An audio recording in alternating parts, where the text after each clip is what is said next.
Welcome to Caravan of GLAM Presents on KPQR LP Portland, Wild Planet Radio. Hey, it is Justin with the Caravan of GLAM Presents. We don't know what day it is, but we are in the studio with Don Newton. Hey, everybody. And our guest host this week, Danny Ward. Hello, you. We're going to raise the roof, right, Danny? I'm raising the roof right now as we speak. You can't see her, but she is. I'm raising it. All right. And I have my snacks and I'm ready to go, so We'll be right back. let's do it. Hey, this is Patrick from Eastside Strength and Performance. You are tuning in to the Caravan of GLAM Presents on KPQR 99.1 FM or streaming live on wildplanetradio.com. Ooh, segment. We're doing a little segment here on the Caravan of GLAM Presents. Segment here. Yes. We got Justin Buckles. Say hello. Present. Nope, we didn't hear you. Hold on. Yeah, no, I turned you on. Present. There we go. And our special co-host is Danny Ward. Here. Our other guest Yes. would be... Thank you for having me. would be Pablo Gonzalez. Portland Idol 2016. Pablo's Rock Hard Lemonade. I'm still getting used to saying it. I love it. Hi, I'm Portland Idol. I mean Pablo. Part of the elite. Oh my gosh. Okay, so both of you are current reigning winner. That's One not of right. you. Nope, I'm not the reigning. No, no, no. Current raining is not right. Raining or current, not together. No, that's true. Like that's Oh, okay. it's legit. And Danny is a former. Is that right? Former I want reigning. to talk to the Former raining. the grammatical police Grammar over police. here. Make sure I'm saying it correctly. Okay, so Pablo Gonzalez is the reigning 2016 Portland Idol winner. Yes. That's right. Currently. Current reigning. And then Danny Ward. Is old. I'm waiting school. for him to tell us how we want to say it. See, if you go and tell people how to run things, you should probably listen. And put your phone down, face down. Face down. I was Text me. gossiping. It's a shocker. If it ain't his laptop, it's his phone. Danny is. Most beautiful girl in the world. Could you be? But Justin, now What? you've worked on American Idol, I have. and so the tours and down in California. Uh-huh. So a little dirt, a little gossip. What? Is Ryan Seacrest gay? It is not my place to divulge. You are a worthless gossiper. Oh, please. Well, would you want to be outed by somebody? I'm so far out, it wouldn't be outing me. If you weren't, though? No, probably not. You're right. Dang it. Julianne Hough was his beard. No, they broke up a long time ago. I know, because she didn't want to be his beard anymore. Yeah, they were together for quite a while. Allegedly. Allegedly. If you put allegedly by it, you're safe. So is he allegedly with anybody else right now? Is he allegedly Yeah, homosexual? he's with a model now. Another blonde model. Is he nice? Was he easy to work with? Yeah. What about the first? It was Ryan Seacrest, and who was the other one? Brian Dorfleman. Dunkelman. Dunkelman. Did you get to know him? No, I wasn't there for the first season. Well, He was barely there for the first season. I was, but I wasn't. I wonder if he's bitter. You think? I mean, I would be. Wouldn't you be? Like, I would be. All that money that... Well, and if he, like, it started out who was the sexiest, which was obviously Yeah. Ryan Seacrest, to Hollywood standards. That's marginal. Right. It's like, blonde hair. He's a little pocket person. He's Petite shorter. Yeah, white he's dude. shorter than I am, and I'm 5'8". I'm 5'9". I'm 5'6.5". I'm 5'8". Dang it. Wait, how tall are you? 5'8". Oh, I good. thought Ryan Seacrest was super handsome. I think he's very handsome. That's when I knew. Brian Dunkelman, though. He was irritating. What about Simon? Oh, Simon was great. I love him. He was really nice. He's a dad now. He is a dad. Yeah, He seems weird, a little huh? softer too. I've noticed that when I see him on air and stuff. He cries way earlier. Like, he doesn't try and hide it anymore. What about Paula? Fat. Bleak crazy. But she's really nice, though, right? Oh, yeah. She's Like, sweet, she just but seems she's so just- genuine. She is out there. Hollywood got to her. She is. Wait. Did Simon Cowell have pectoral implants? No, I think those are real. Okay. No further Him and Ryan questions, Your Honor. Seacrest both have. Him and Ryan Seacrest both have lifts in their shoes. Is Lips? Simon short? Oh, really? Like how short? Well, I guess I should Like say how tall is he? 5'7", 5'8". Really? I was Oh. thinking like he's like 5'10", 6 foot. I thought he was a little larger or a little No, more. they have lifts in their shoes. Oh my gosh. Like a couple inch just heel lift. So they're like, Adorable. And Randy. like Prince. Randy was nice. Survey was pretty cool. Yeah. So were you there when they changed judges, or No. so you were there for the original? Was it just the three of them, right? Yeah. I was there through like the end of season 5. And So it was always them, right? Yeah. Kelly Clarkson. Super sweet. Oh gosh, she can sing. Yeah, she can sing. And who did she lose to? Or who? No, Justin not she Guarini. lost to, but he lost to her. Yeah, Justin Guarini. And how was Justin? Was there I never something met between him. the two of them? I think it was just the media manipulated. Because Or she just actually, says they were really good friends. the show probably put out a press release and started the rumor Right. to get a season 2. That's what they do. That's gross. I Yep. don't like that. So what are some things about the American Idol behind the scenes that you're like, wow, people only knew this? Or do we all really already know it? I mean, I can talk about everything because my confidentiality agreement's Oh, well then let's do done. it. But I mean, they literally own you. They make you sign a contract for 10 years. They own 10 years. your images. They own. Is that if you anything. win? No, that's just like the top 75. Oh, wow. Top 75? I mean, it may have been different after I was done working on the show, but they own all the Wow. recordings, all the images. Any way they present you is They own like, it. yeah, you And they can't don't go have in to- and say it's not that Yeah, way. they don't have to give you a penny for any of that. Wow. So and they it's could all the still- fine print. They could be putting out albums, best of season 1 now, and they wouldn't have to pay anybody. So basically, you shackle your whole You entire. sign your life away. You sell your soul. Yeah, and that's why if you look at the Voice? what's his name? Oh. Clay Aiken bought himself out of his contract. oh, he he did. did. I did not know that. A lot of them do that right at the end. Which he was so popular. I'm really surprised that they. I mean, you would think they would kind of maybe cater, but I guess that's how they get as far as they do because they don't cater. Right. But yeah, a lot of the contestants will buy themselves out of, or bought themselves out of the contract. What happens to the ones that win that we don't ever hear from again? Like Ruben Stoddard? Ruben, he was I don't doing. know. I feel like he was doing theater or something. Fantasia. She pops up here and there. She's She on does Broadway. every once in a while. Yeah. She did Yeah. some reality stuff too, and I Taylor don't think it Hicks. shined very well. Taylor Hicks does he has a Vegas show. So what about the contestants? Do they get access to a bunch of alcohol that they get to abuse? No. Dang it! Well, Just kidding. probably. I mean, they probably sneak it in, but they're just thrown in apartments and they. Are they sequestered? Yep. So when they say they have a roommate, it's they can be with another contestant, but Yeah. they can't talk about anything. I mean, I'm sure that they do. But they're not supposed to. yeah, talk they about can't it. come and go. They can't, or they could never. I'm talking like it's still in the air, but they could never just come and go. They always had to check in and out, and then they would be told that. I mean, they used to sneak out all the time. I mean, Everyone was banging everyone. Obviously, when you're in these small you gotta have something to do. groups, but yeah, you're just a slave to the machine. It was rehearsal, show, dress, like going out and spending tons of money on clothes, shooting a commercial, rehearsal, show. I don't hear any eating or sleeping in that. It was just constant. That's why everybody gets skinny. So is it authentic? Who wins? Is that an authentic choice? Or do you think there's some, is it like predetermined? Do they say, hey, we want this one to win? For the voice, they can Well- change it if they. I mean, that's in contract that they can make change. adjustments. I will say that when we did the auditions, they would, all the judges would have notes already for when the contestants went and saw them and did all that stuff. The contestants would have all the notes about their prior auditions, so they would know what would make the best soundbite. Like Simon would come and show up in his dressing room early for the shows, the live shows, and he would sit and he would watch the final dress rehearsal and take notes. So he would have the best sound bites that all the media would pick up and that they would air, the next day on TMZ and Entertainment Tonight and all that stuff. So So it's all smoke and mirrors. all of it, yeah.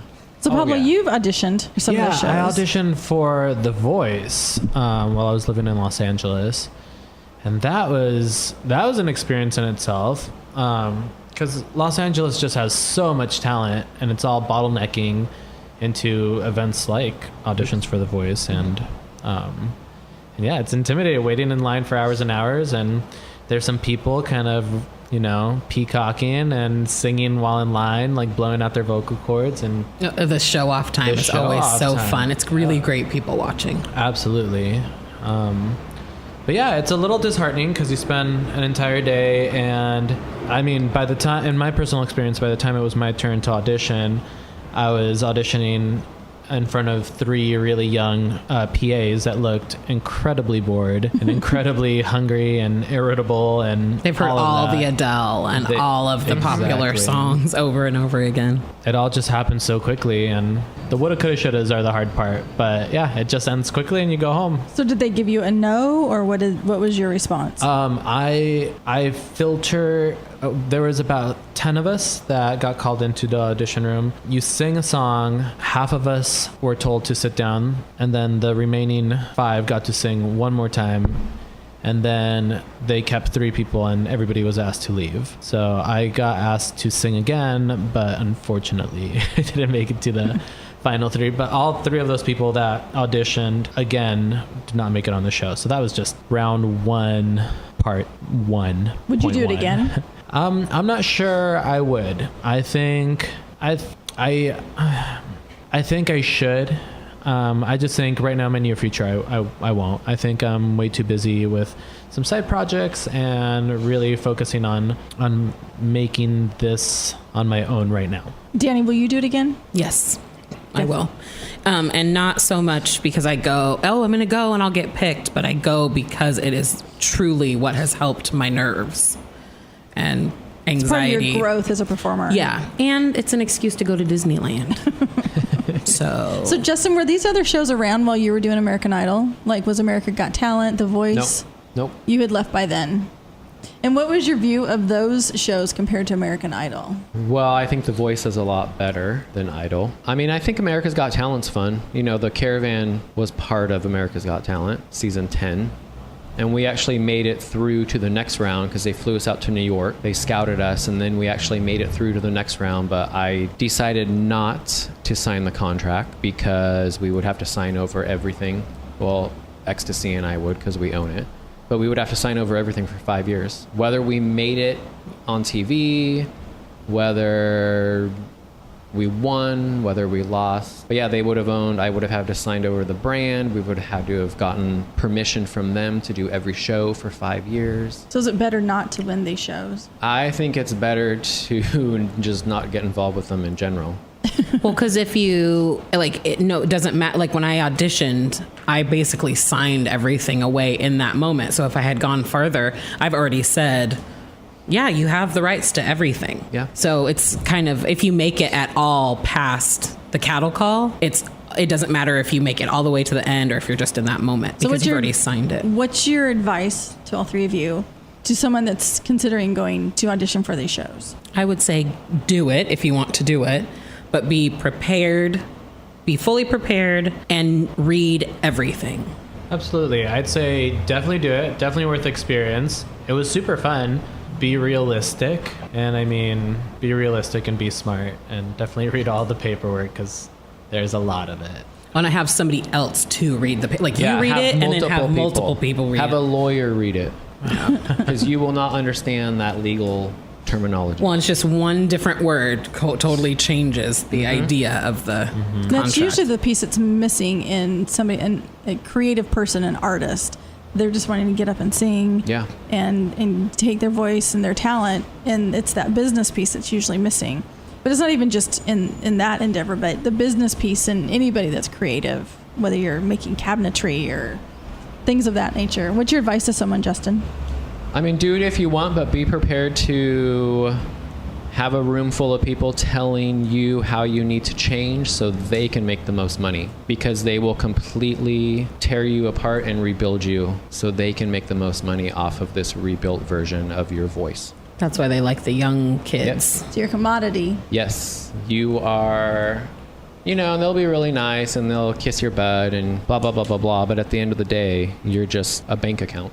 Well, and there's another 1,000 people in line that will do it. But do it if you want.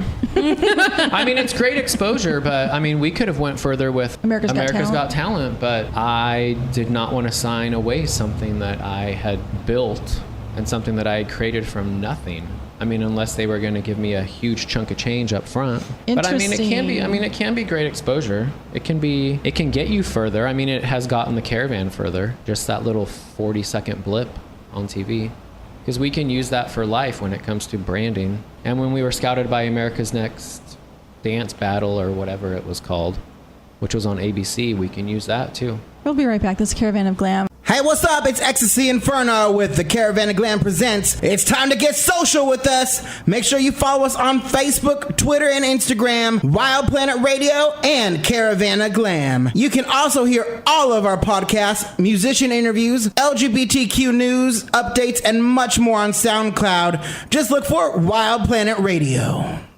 Hey, welcome back, everyone. This is the Caravan of Glam Presents. I'm your host, Dawn Newton, along with...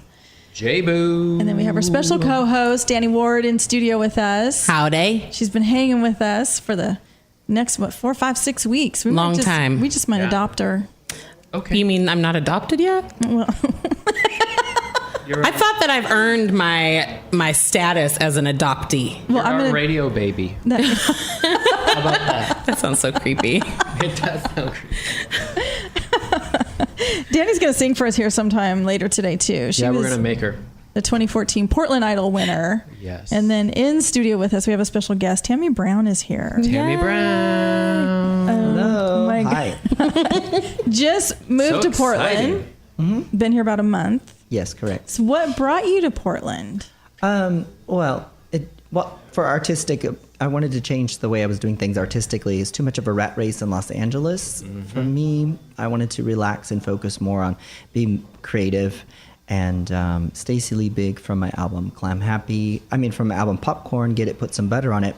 She's here in the studio, but she encouraged me to come live here with her at her house and to work on my artistic projects and stuff. Because originally I was going to move to Texas, but I decided to come here. Well, we're glad you did. Yeah. And we're so Portland's glad amazing. You came into our studio to chat with us. And also, for people that don't, maybe the name sounds familiar, maybe her voice sounds familiar. You appeared on the first season of RuPaul's Drag Race, and then also RuPaul's All-Stars Drag Race. Correct. Tell us a little bit about that, because watching the videos and going back and watching the interviews, the reunion, you are definitely a fan favorite. My experience, I'm glad that, I got to do it and everything, but it wasn't such a pleasant experience. It was a lot of hard work. And being on a reality show isn't, what everybody thinks it's just so easy. It's not easy.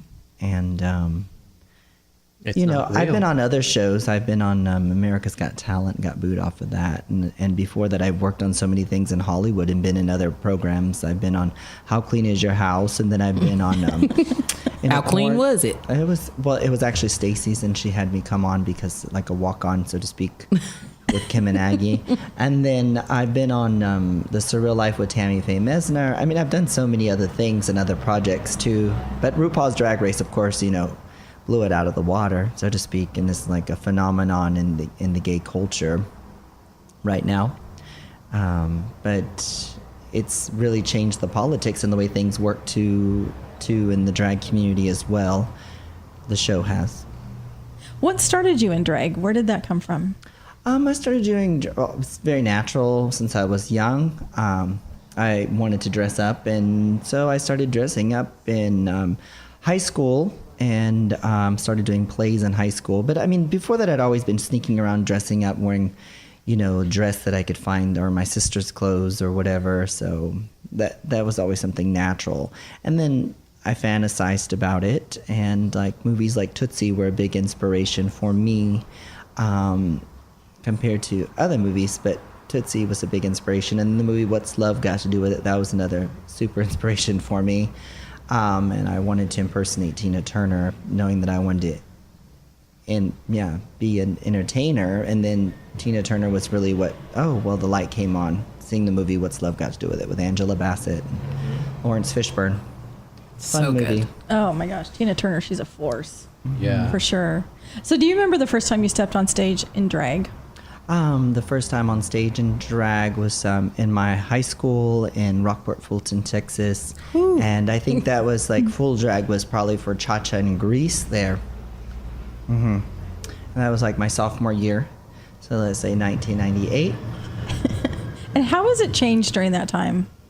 Oh, well, of course, when you're starting off in high school and stuff, everything isn't perfect. And now, like, you have YouTube tutorials and everything. So all these new queens are coming with these faces that are beat, not necessarily talent, but I mean, they have like a really great face or whatever. And that's because they've been able to do tutorials on the internet and stuff. Mm-hmm.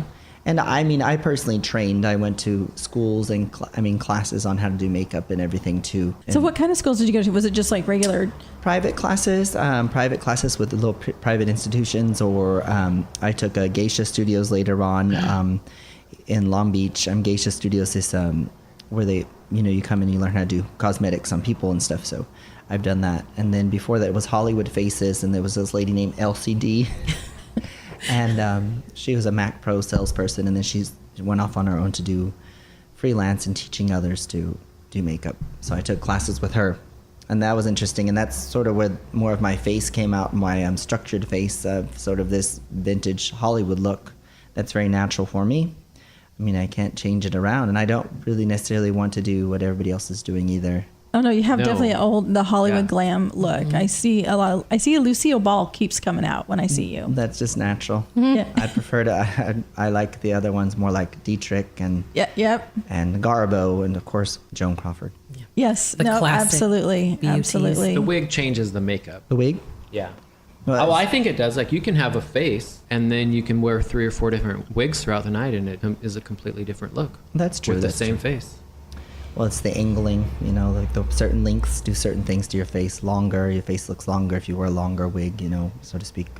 Where did Tammie Brown come from? Tammie Brown was a name that was forced into in high school because I was going to be GS Glenn Schubert, and then GS, as it is a derivative of What You Get's What You See, the Tina Turner song. So I made my own GS as it is Glenn Schubert, and that was going to be my label for fashion because I was really into fashion at the time, and I was going to study fashion in high school, so I created a label and a design label. And then, but Tammie just came on the way to the club in high school. I started doing drag in high school, and I decided to, they were forcing me into a name, and I was like, well, my name is Glenn Schubert, which I thought was a proper stage name, and I knew like RuPaul and other people have gone by their names, like Danny LaRue from the UK and everything. They all went with their own names, but so they forced me into the name, and I went with it. And that's with an IE, of course, not a Y. And it's kind of funny because there's all these fans. Oh, I'm a major fan, Tammie. And then they spell my name with a Y. Right. And I'm like, okay, this doesn't make any sense, but whatever. Sure, I'm nice. Have you ever thought about changing it? What, to a Y? No, just your name in general. Well, no, I'm just going to go with it. That's the way it is. I roll with it. Not going to be like Prince. But I think he was forced or whatever. Well, when you started doing drag too, the Tammie Brown that we see today, was that the Tammie Brown that was at the beginning when you started? I've always been myself. I don't think that I've changed who I've been. I can't really change who I am. I mean, I don't put on facades really or airs. I mean, I stick to who I am and go with it. It's been an organic process, that's for sure, and a benefit to where people have always, it's been provided for. The drag, the costuming, and everything, for the most part, has been provided for me. Well, if you do change, you're not true to yourself, right? Correct, or unless you have to make your own changes that you truly they just make you Yeah. better, not different. As you grow. Adds too, yeah. Right. We all grow and change, but I'm still me. But we love you. Somebody's got to. I also am an IE, and my closest friends still spell it with an I and NY. I'm like, you are my people, and you can't spell my name. Right. It's not like they said they're my biggest fan, but still, they're my friends. They Right. should know. I just had to throw that in. That's great. So what are some of your pet peeves in drag that you see, or your advice to those? Well, I think that we should always be our best at what we're doing, and some people, aren't the best, or a lot of people will sell out. I find out the more popular they are, they play it safer. I don't believe in playing it so safe, or people go with trends a lot instead of staying true to what their artistry or whatever, and then they do whatever sort of pays the bills. I mean, I do understand that's important, but I believe one should follow through with their heart and their real intent instead of going with what other people want. Well, and that's what's brought you to where you are now, is just being you and not trying to be like anyone, like inspired, yes, but you do you. And I think that's what sets you apart from so many drag queens is it's a unique experience. And it's something that you don't see. I don't see that. I don't get to go to the drag shows and see that very often. So it's just a nice, refreshing. Not trying to paint like everybody else.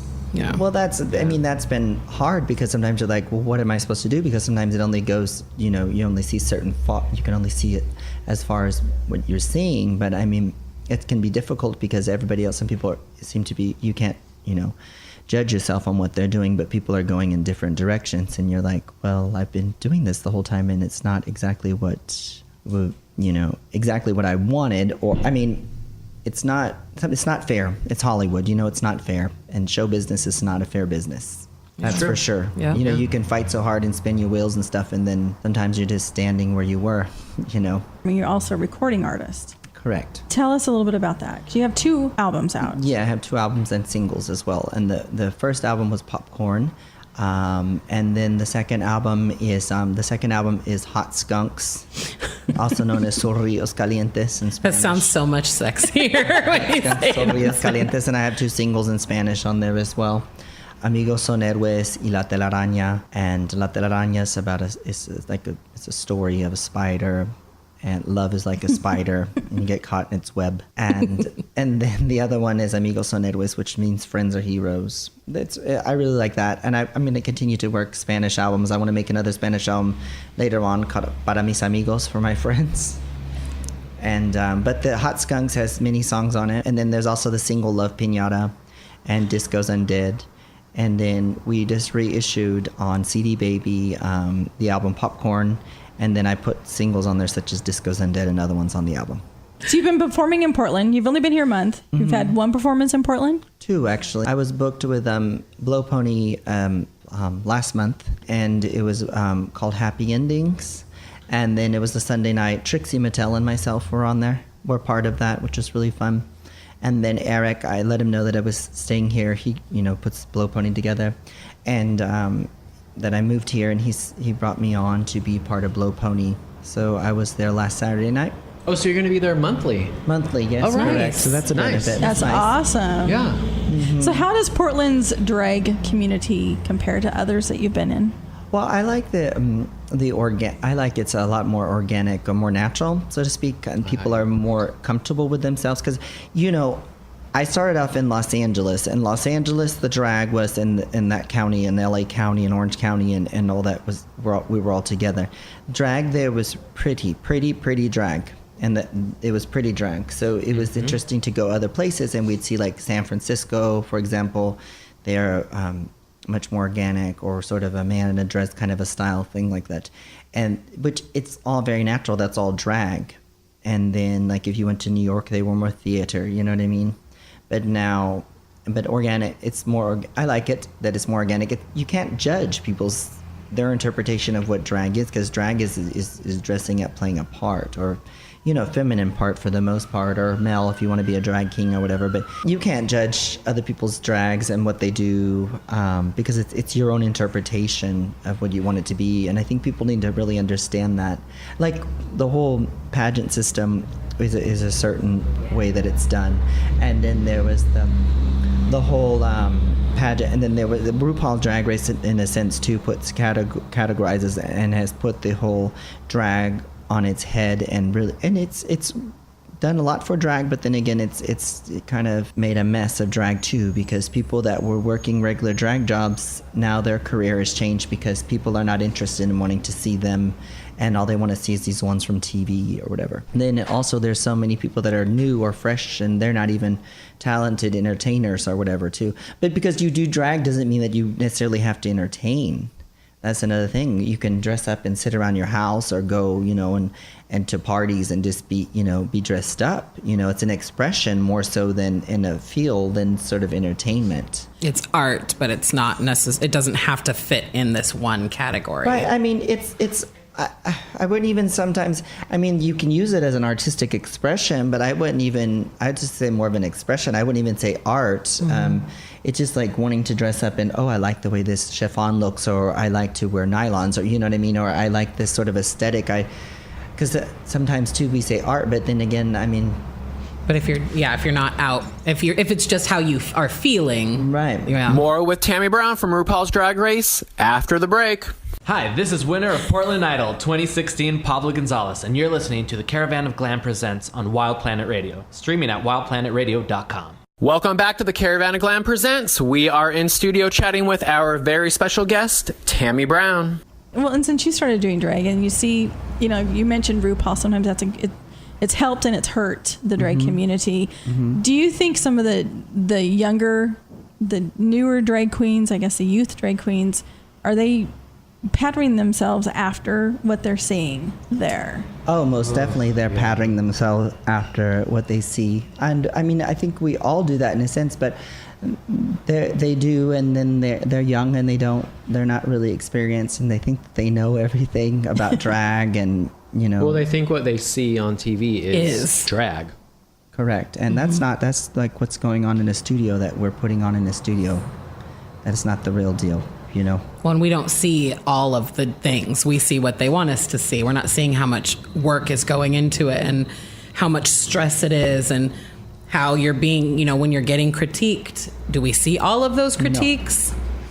Because I'm like, ooh, Tammie's face is mad right now. Because it's editing, they edit all of it, so. And you don't have any control over that editing. No. Which it's nerve-wracking too for anybody who's on the show, or when it's very nerve-wracking because you don't know what they're going to do. Well, they can make you anyway. Sorry. Correct. Oh, no, what is some of the behind-the-scenes stuff that you would like us to know, or our up-and-coming drag queens would like to know that maybe are a little... What to be in drag? Yeah, as far as the behind the scenes, like what we see on TV, like say RuPaul's, for example, or even just real life, here in town. It's not a catty nobody has real bad attitude. There's not like you don't go backstage and everybody's this reading business. There wasn't any of that going on. And if that's the problem, if someone has a bad attitude, well, you don't work with them, they get ousted out for the most part. They don't stay around and work, and I don't think most people don't sit around and just saying nasty things to each other back and forth all the time. Usually it was a lot of support and people supporting each other and helping each other out. And, well, let me help you with this, or let me help you with that. And let's encourage each other to be our best that we are. And like drag queens, they were pioneers in the community from like Stonewall and whatnot. If you go back to Native American culture too as well, like they were healers and the right kind of people that you would want to for different ceremonies and stuff. But now, that's changed, and I think it's important. That's why I created #QueenWithACause, because it's important for us to start again as healers, or as the people that we are, so important for society and the environment, that we were said that we were sinners and immoral and everything, but no, we have a purpose here, and it's important to be part of that purpose. Well, talk about that. To go back to the healing instead of slandering and fighting, superficial, and being pitted against each other, and you mentioned not Queens for a focusing Cause. Queen with a cause. Queen with a Queen cause. with a cause, and that's like Queens with a cause, because like Lady Bunny, she's out there always spewing, like she's doing all the political things, and then Stonewall, Stonewall was with the drag queens that started the riot. You know what I mean?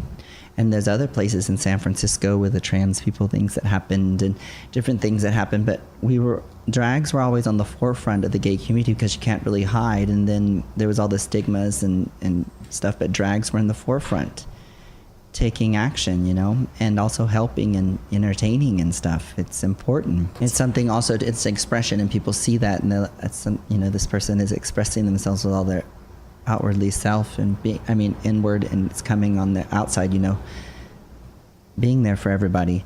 And it's time for us to be more grounded, not, oh, look at my dress, or look at these shoes, or, look at the wigs and all this business. We need a reality check. Mm-hmm. Yeah, because Justin, Reality you're up check, and close not and personal reality with them shows. also. Yeah. Yeah, I am. In a way, I don't I'm way behind the scenes. But Right. Well, where I'm most comfortable. Also, I don't want to be a slave to the dress. Right. No. Nobody does. Or No. to the whole part of the slave to dress or dressing up and stuff. It's just so silly, the pressure that's put on. And then you work so hard, and then you get treated like crap from a bar you know what I mean? And having to work in bars. Well, we work in bars, because we were, gay suppressed society, so we had to perform in dark gay bars. That was our only option. Yeah, but sky's the limits in reality. Can I ask when you were getting your critiques that sometimes were not always the most positive or even very nice, your face, you stood there so stoic. What was going through your mind when you were hearing those things? Was that making you feel more negative about your craft and what you were doing, or did it push you further? I pretend that I was a mannequin up there. That's what I did. I love the movie The Mannequin with Kim Cattrall. Me too. Such a great movie. But yes, I was like, this is a bunch of BS, because I've read RuPaul's book, Letting It All Hang Out, and I've studied drag, so much different drag, and I know about the other people that have been doing this for such a long time, so that was not anything new to me. This is just crap you're putting on here for TV, you know what I mean? So that did anger me. It does anger me, but it didn't make me want to stop doing what I was doing or stop being who I was, because I knew that's the path, who I am, But no, I just, you got to mind your P's and Q's and not lash out. And to be around some of the other people that were like Nina Flowers and the other ones that were in the pageant circuit, they know how to talk eloquently and all that stuff. That's not my forte. No, I feel that it's important to speak out, though. I just don't, I do let them know how I felt. I would let them know how I felt. Did they respond to you off camera when you would speak up and kind of stand up for yourself and for other people? For the most part, no, not really. It did make it awkward. Like on season 1, they wanted us to film a song right after the finale show, and Santino, you can tell he was really upset, But hey, this is the way you guys were talking, and I'm not going to put up with it, It's just funny too, like sometimes some of the gay agendas that they push too. It's like, I didn't think like what was that game, Put It in the Butt and stuff, and well, that's great, because it's gonna let's them strike some oil here, Well, it's just like, why are we playing these games when we have all this over sexual stuff? Like, for example, in Africa, aren't they showing these people like dirty, like or really raunchy, scary gay sex, or wild, taboo sex that people are doing fisting and stuff and using that against us? Yeah. And so why are we doing that on these TV shows? You know what I mean? It's kind of defeating the purpose that we're all trying to live and be just equal to everyone else. But then it's like, but look at how perverted they are. Yeah. It's already that stereotype and that stigma. It's just perpetuating it. It's like American Apparel did the whole ad the time there with the Proposition 8 that was going on in California. And then on the ad for the T-shirt, it was some slogan on the shirt that they had, but then the ad had like a naked dude on the thing, and a young guy, and it's just on the tag for the shirt, and that didn't make any sense to me. Why are we pushing this over sexual stuff when we're trying to which people consider perverted and stuff, and then why is that being used and pushed? You know what I mean? Right. Does it cloud that sex sells? That they talk about in the media. I mean, it doesn't matter what straight, gay, in any of those types of reality shows or shows in general, where it's like, sex sells, we got to make sure we put it in there. I mean, they have shows now that Naked and Afraid and the dating naked show. And I mean, that's what they're going for. But yet gays can't be on TV. We don't want to see, a loving homosexual relationship, but we can watch these kids. Oh, they're kids to me, 20 somethings being all sexual and promoting that and being outwardly, which I'm totally fine with. Like, I'm not, no, you do you. But when we're trying to, we're trying to push over here and we're kind of pushing backwards. Right. And it's just perpetuating what everybody's already thinking. I think that things are changing so much, but I mean, those are just some things that I just feel that I don't think we should be going there and pushing that. I think we should focus on things we're doing creatively and things in society and normal. I mean, what is considered normal or, productive life, instead of just dark, seedy bars that we are forced to be in, or dark, seedy lifestyle. Do you ever get tired of talking about your experience on RuPaul. Yeah, actually I do, but it sells. You know, I mean, I guess if that's how, so many people learned about you, Correct. From like Portland. I think it's admirable. I mean, it's the admiration of you spoke your truth and stood up for and didn't back down and challenged, which I think that's the piece that sticks out, which I just thought that was. Me too. I love that. Well, you got to stand up for what's right. I mean, you have to be truthful, and I'm coming from a sincere person. I'm not somebody that, that it's not about ego so much. I mean, ego gets wrapped up into the whole thing of being on TV and all. I mean, a lot of the girls after the show, like some of them have breakdowns, a lot of them. Well, how stressful. I mean, it's a lot of stress. Mm-hmm. And it's your image or something you've worked on or been wanting to work for. And then this show's going to build you up to look like whatever. And are you isolated while you're together? Like no cell phone? No, is it kind of like phones, I think like the of course. Bachelorette type stuff where they It's isolate isolated. you? Yeah, Of on course. Idol and Oh, dance. that's tough. Yeah, you couldn't have anything. Yeah, you're isolated. And that's because they want to see, you break down, and then they don't want you giving away information, but they want, it breaks a person down. Well, I mean, that's what Vulnerable. you do it's a terrible example. I don't even know why it popped in my head, but abusive relationships. If you can cut off all of those avenues where they don't have a place to go and hear and listen, then they're going to be more sensitive. They're going to be more damaged, and it's going to be more stressful. When you can't just, you don't have that call a friend option. Right. You don't have anybody to vent to except the people you're with every day. But you're not even allowed to vent to them on the show. I mean, they have us sequestered in our own rooms. Oh, really? Mm-hmm. How long? We couldn't talk to anybody when we were on America's Got Talent on the Caravan. They put us in the big holding room and, we're pushing you guys back another hour. We're pushing, because we were supposed to go on at 8 a.m. and we ended up going on at like 9:50 p.m. So how long were you, terrible. how long is this process from start to finish? Or how long were you involved in the process? Well, at first, usually it was a matter of 2 weeks each time. Because, I mean, the process starts from the beginning where you're auditioning or you get asked back on, and then you have to get everything together for the show. But because I was only there, I keep getting eliminated, so second way around. So I wasn't, there very long. But I mean, it's a stressful process. You don't, like we were there the first week of getting through, and we're like, the week is already gone. We didn't even know, Monday from Friday sometime. Wow. Like being in Vegas. Mm-hmm. I mean, because there's no sleep. You're there. They give you an idea, then they force you to do all these. They're forcing you to do all these different challenges, and they're throwing it at you or changing things around, and then you have to do all this stuff and that stuff, and of course they have to set up cameras and do all that stuff ready, and then what. The thing is with us too, we're the talent. So if you get on the show, just realize they can't roll unless you're ready in reality. So you do have an ace there with that, but. There's all that stuff going, and then you're wrapping late. Then, of course, they want you there early in the morning. So, and then you might be having to prepare something all night long for that next day's event. Whew. I would have lost it on every single person there. How many I times need my sleep. Did you audition before you were selected?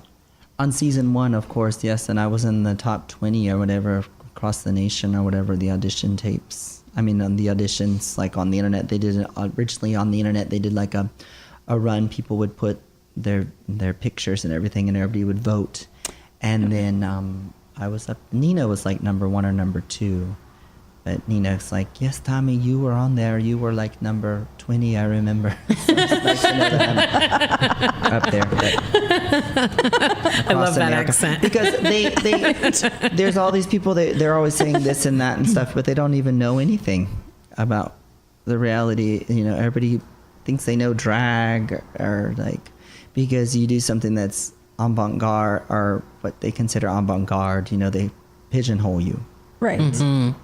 So how long did it take you, or did you get it from the start? Did you go in wide-eyed and like, oh my God, bright, shiny lights and that, or were you pretty grounded from the get-go? Oh, well, I thought it was going to be much more different. I thought it was going to be like Friends, and we get together and we do drag things together, Tu Wong Fu, or Priscilla Queen of the Desert. That's what I would think. That's what you would think, it's going to be this fun, like dressing up and frolicking, just being merry and having a great time, but no, it wasn't like that. It's like competition, and then, you're put in there, and they want you to say nasty things and beat each other up and slam each other. Do they do they give you a topic to get you to speak? Oh, of course. There was a time they would try to put you in there and they try to get you to say things. Well, I'm really good. I can just go on and talk about things like the lampshades, and the lampshades are really nice in the room, and I just love the tables. The tables are really nice. I love when I can lay my ruler down. Do you work in centimeters or do you work in yards?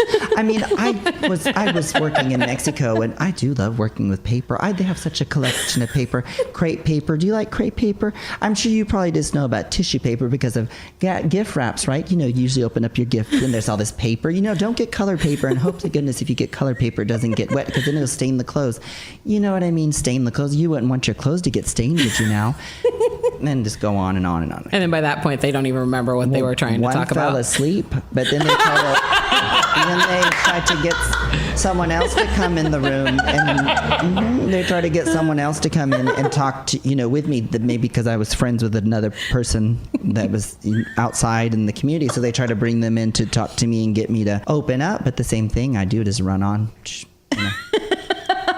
Somebody got schooled. You're right. They didn't even know it. And it helps to be smart, because I would have just been a flubbing mess. But you could actually make it all sound very interesting. Play the game. Yeah, right. But that really does bother them, though, because they want they want emotion, soil everything. They want a mess, and they just, because that's the ratings. So Tammie Brown, what is next for you? I'm working on another album. It's Schubert, slowly, and then there's a single that in studios being produced right now. There'll be 3 songs on the album, and it's a Brown and Caddy. You might have seen Michael with me. He's the guy with the hippy dippy guy with the hair, and with the hair. And we've been working on an album, and that should be released soon, hopefully within the year.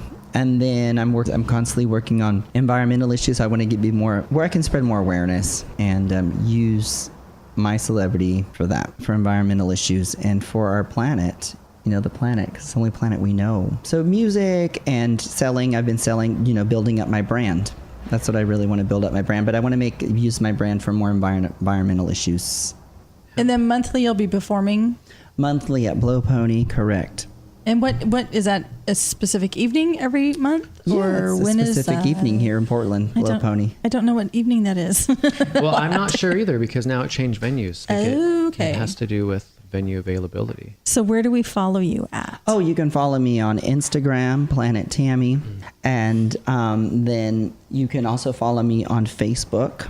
Yeah, Blow Pony every month. Blow Pony every month. I mean, because you tune into these like Instagram and you tune into like Facebook and whatnot, and there it is, most of the information you need. I mean, oh, and my YouTube channel, that's another big deal that I work on. I like to make films. I've been making films, and people like the films a lot. They've been asked to be in film festivals, which is pretty cool. That's cool. Small, cool. But it's not a bit, not too big. But I mean, I really enjoy making films, and I've been making that. And then we create a Planet Tammie Productions where I have my films, and my YouTube channel, It's Tammie Brown.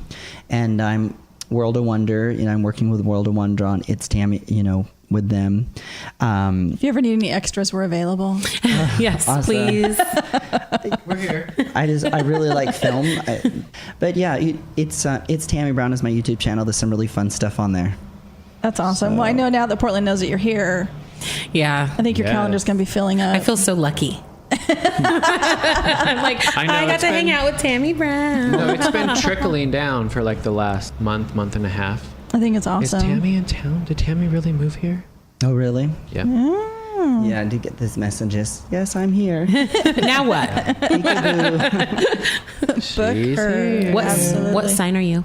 I'm a Virgo. You are Virgo. September? September 15th. Ooh. Right around the corner. Yay. Awesome. You're going to be 21? I'm going to be 64. That old classic vibe. Mm-hmm. It's real, y'all. Well, Tammie Brown, we appreciate you coming in, and hopefully we would love to have you back. So we'll wrangle you in before you get me back when you invite her. We will. Thank you. We'll do that. Danny's been adopted. Finally. I mean, I've been here since 9 o'clock. I was just waiting. Took long enough. How about Radio Sister? Is that better? Radio Sister? I think that's racist. No, it's not. I'm just kidding. Hello, I'm with the black girls.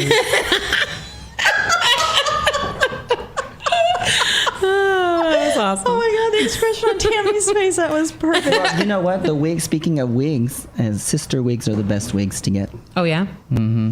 I can't. I am too hot and sweaty. I can't wear wigs. Yeah. You don't need to. You have nice hair. perfect hair. Got good hair, girl. I had my baseball cap on, so it's a little mushed. But it gets real big when I get excited. Well, this is the Caravan of Glam Presents. I'm your host, Don Newton, along with Jay Boo. Jay Boo. Bustin' Juckles. And our special co-host for today is Danny Ward. Yay. And our special guest in studio, Tammie Brown. Again, it's been a pleasure having you. Thank you for having me. Thank you. That does it for us today on the Caravan of Glam Presents. We are done. We're done entertaining you. The show. It's kind of sad. I don't want to go home yet. No. Danny will be back. We're going to bring her back. We adopted her. She We knows did. that. Radio sister. She is. So you got me, Dawn Newton. Jay Boo. And Danny Ward. Danny Ward, our special co-host. With an IE. That's Oh, yeah. Oh, an IE. all right. Have a good evening, everyone. And we will talk again. Soon. Yes, we will. Peace out. Be kind. Rewind. Make smart choices. Strap it on. Oh. Ooh. Wrap it up. Smack it up, flip it, rub it down. Oh no. All right. We're out.